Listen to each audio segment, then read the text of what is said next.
Welcome to the LongBox Paradox. I'm Dan, and I apologize for having to take a break midweek and not getting my reviews up. Came down with an illness, and my ability to speak was impaired. So no reviews this week. I posted one or two on my Instagram feed, but just gonna jump to this week's previews for the week of November 13th. And we're going to start out with Image Comics. And right away we have a new book by Jeff Lemire. And that would be Family Tree with art by Phil Hester, Ryan Cody, and Eric Gapster. The cover alone kind of makes me interested. I like Lemire's writing. Sometimes it's a little weird and drawn out, but I'm intrigued enough to check out the first issue. We also have Gideon Falls, number 18. It's still chugging along slowly, but at the same time, I'm still completely fascinated with the Black Barn. So I'm going to keep doing it. Getting the Sorrentino A cover. We also have Moonshine, number 13. It's been kind of a long hiatus. I love Azzarello and Eduardo Riso together, and Lou Perlo is such a schmuck, and the fact that he's a werewolf is fascinating, and kind of curious seeing where it goes. Oblivion Song number 21 is out. I said in the past, it's probably, in my opinion, not one of the best Kirkman books. There's something there, though. I wish it was moving a little bit slower. I'm not slower, faster.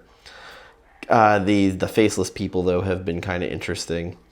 Reaver number 5 is out. I'm all over the place on the book. Some issues I really like, some I don't, but I continue to get it for no other reason than the Becky Cloonan covers. Sea of Stars number 5 is out.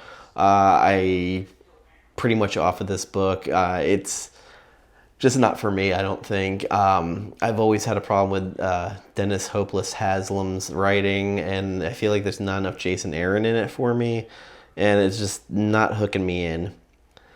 Trees, Three Fates, number 3 of 5 comes out. I'm a huge Warren Ellis fan, and I dig this whole Trees storyline. Totally in on it. From Dark Horse Comics, we have Black Hammer Justice League, number 5 of 5. It's finally wrapping up. There's only one cover, in my opinion, that is worth buying, and that is the Terry Dodson E cover. It's Wonder Woman and Golden Gale. Triage number 3 comes out.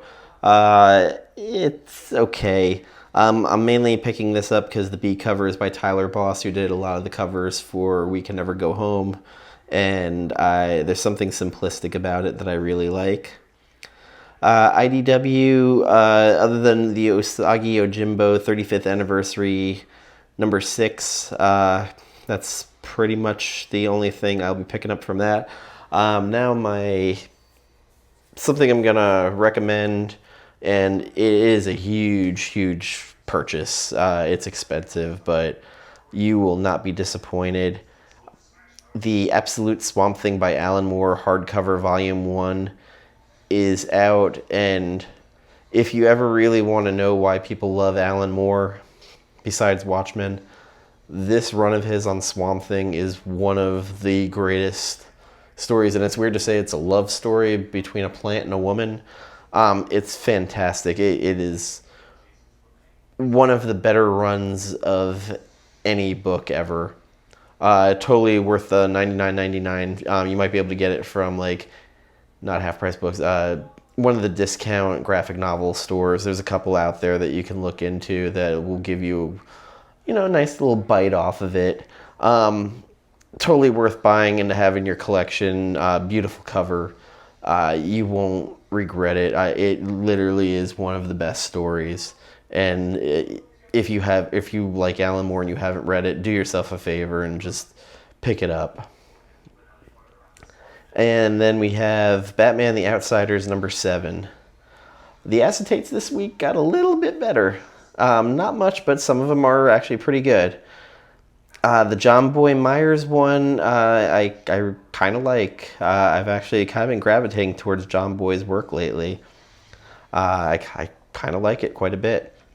Then we have a book that the first issue I loved, Batman's Grave #2, and Hitch and Ellis did a fantastic job in that first issue. Warren Ellis, the way he wrote Alfred was fantastic. It's actually a detective book finally, and it's not basically someone having a therapy session.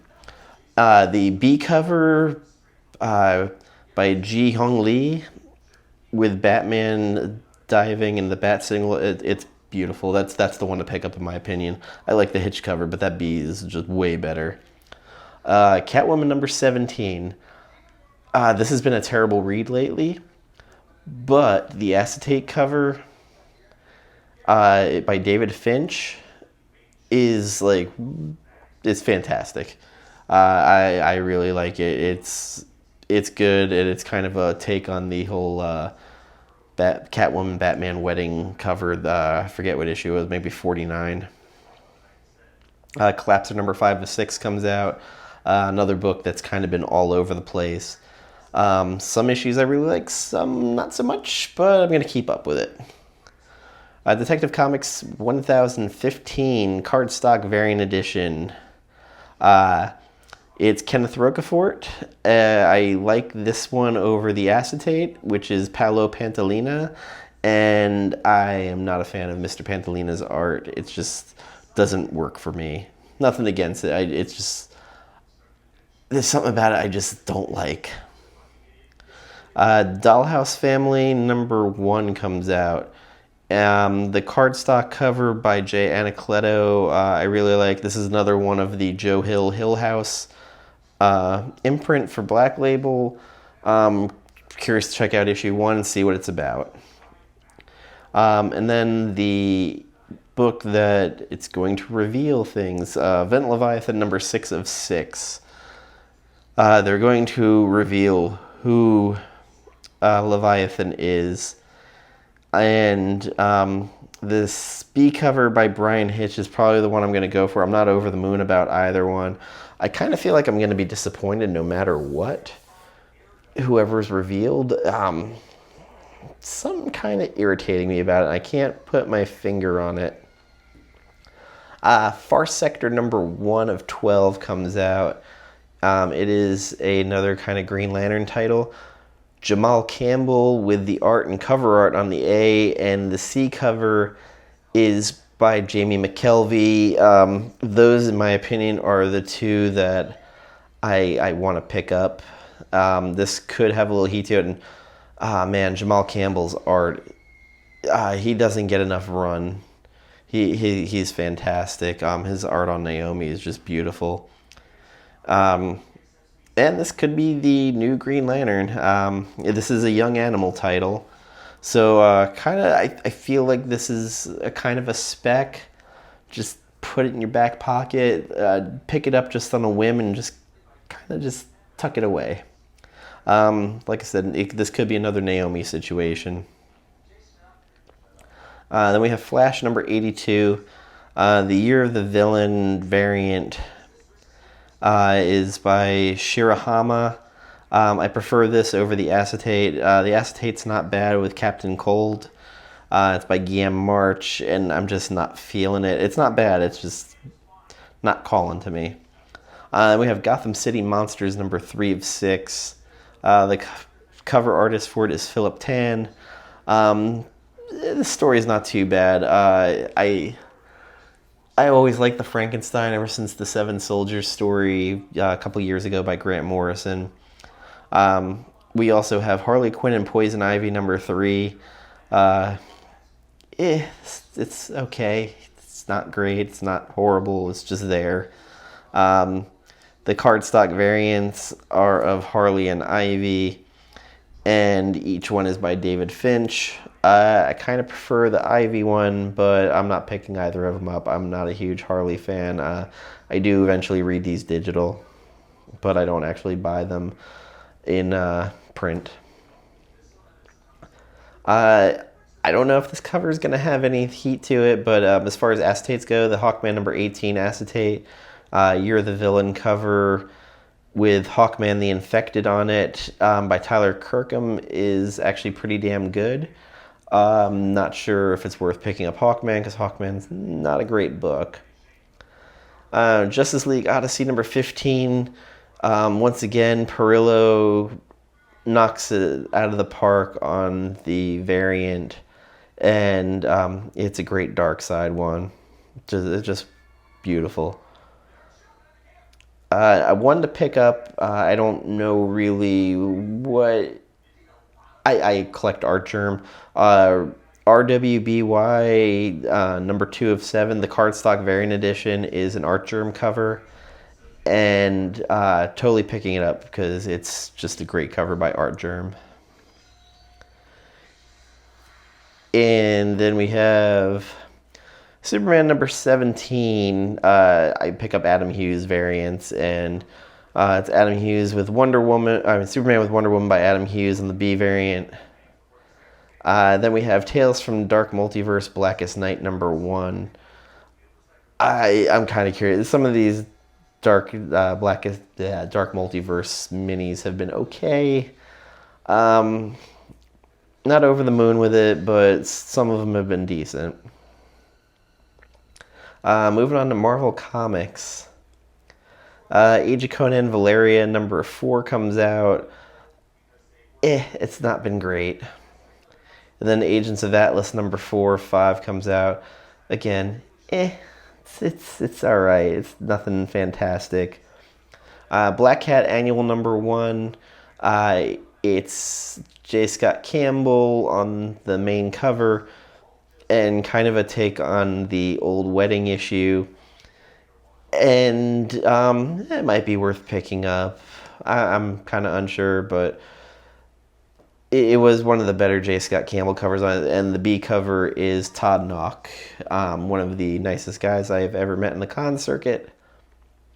We have Fallen Angels number 1. There is a Mark Bagley Every Mutant Ever variant. The regular A cover, I think, will have a little heat to it. It's Ashley Witter, and it's Psylocke, Quinnon, or whatever you want to call her, an X-23. Again, I think this is one of those teams that will actually, people are going to gravitate to because there's a huge amount of X-23 fans, and it's also got Young Cable in it. The Pepe Larraz Young Guns variant. It's alright. I'm not over the moon about it, but it's not terrible. Guardians of the Galaxy number 11. Nice cover by Jeff Shaw. It's continuing the Rockets Dying Universal Church of Truth. There is a Dave Johnson 2099 variant. Then we have History of the Marvel Universe. Number 5 of 6. I've been liking this just because of the fact of it reminds me of the old Marvel Saga book that when I first was collecting kind of filled in the gaps of the history of Marvel and kind of started me on a chase down the rabbit hole. The McNiven cover for me is the one to pick up. Then we have the Invaders number 11. Zdarsky, Butch Guice, Carlos Magno. It's been a fantastic book. I've really, really enjoyed it. Marvel Tales, Doctor Strange with an Enoch Lee cover. Really digging it. I'd actually like to see Enoch Lee draw him more. Then we have Morbius number 1. The Kyle Hotz cover to me is the one that really brings me in and makes me want to read it, especially with Morbius with bat wings. I'm gonna check out the first issue, see what's up with it. Not too familiar with the creative team, but again, I'm willing to give it a try. And we have Punisher Soviet. It's got a Pablo Rivera cover, and, well, it's written by Garth Ennis and art by Jason Burrows. I am fucking in just because Garth Ennis is involved. Savage Sword of Conan. For no other reason, Roy Thomas is writing with art by Alan Davis and cover art by Marco Cicchetto. that is sexual. Star Wars number 74 comes out. It has a Jonathan Tyler Christopher action figure variant that is an Ewok. It is Papaloo. More than likely, though, I would pick up the Greatest Moments version by Voss, which is Kylo Ren versus Rey in the snow. Star Wars Jedi Fallen Order Dark Temple number 4 of 5 comes out. And then a book, it's a facsimile edition, but it's one I actually considered buying and just tucking away. Tomb of Dracula number 10 facsimile edition, $3.99. It is the first appearance of Blade, which is a very desirable book on the aftermarket at this point. Worth picking up. Also, as a just kind of note for people, Unbeatable Squirrel Girl number 50 is the final issue. That comes out, and there is a Raza variant that could be an aftermarket darling. We also have Vision, the Complete Collection trade paperback coming out. X-Men number 2, Dawn of X. There is the Lionel Francis Yu cover. There is a Ron Lim 2099 variant edition. And also from Unknown Comics, there is a Shannon Maer X23 cover that is freaking awesome. So if you're an X23 fan, or if you're just looking for a great variant, that is the one to go for. From Dynamite Comics, your basic, more boys omnibuses, Death-Defying Devil, Elvira, more Vampirella than you can shake a stick at, and that's really kind of it. Boom Studios, Buffy the Vampire Slayer, Angel Hellmouth number 2 comes out. There's Jenny Friesen cover, which is the whole reason why I'm even bringing this up. There is another new issue coming out called Folklords. I'm not read enough about it. There is a Dan Mora who does Once and Future cover for it. I'm not too sure about it. I haven't read too much about it, so I'm kind of going to abstain until I hear anything. But if you're into picking up new books, Boom's actually been on a roll lately, so give it a try. And in the independents, it's kind of a light week for me. There is one that I will be picking up because I'm a chump and I love Robotech. And that'll be Robotech Remix. And that is, issue 2. And I will be picking up the Damaso A cover. It's all off the anime and books now, so it's kind of its own thing, mixing different timelines. If you're a fan, worth picking up. It's not a must-have, but it's an interesting read, especially if you watched Robotech as a kid, or Macross, or whatever they called it when you watched it. So with that being said, that wraps up most of it. Of course, I don't have all the ratio variants from the previews list. So there are probably some out there. If you check the spec sites, or even Comic List by now probably has them all listed, or check on Midtown Comics site. They're usually pretty good about actually showing the images. Horrible about shipping. They're getting a little bit better lately. Also, I'd like to thank everybody who watched, and new subscribers. My last video did 103 views, which is actually a record. So thank you very much for everybody who watched and took the time to share, like, subscribe. And announcement on November 24th, Sunday at 7 p.m. Central, 8 p.m. Eastern. Myself and my regular co-host Gambit will be doing our Inked Panels graphic novel book club as a live stream with our special guest, Nat, the Comic Queen, from YouTube and Instagram. And we're going to be doing Identity Crisis by Brad Meltzer and Rags Morales. Kind of excited to talk with them about it, because probably all have a lot to say about it. So until this coming Wednesday, when I will have reviews this week, because I have my voice back. My voice is back. I crack. Take care and happy hunting.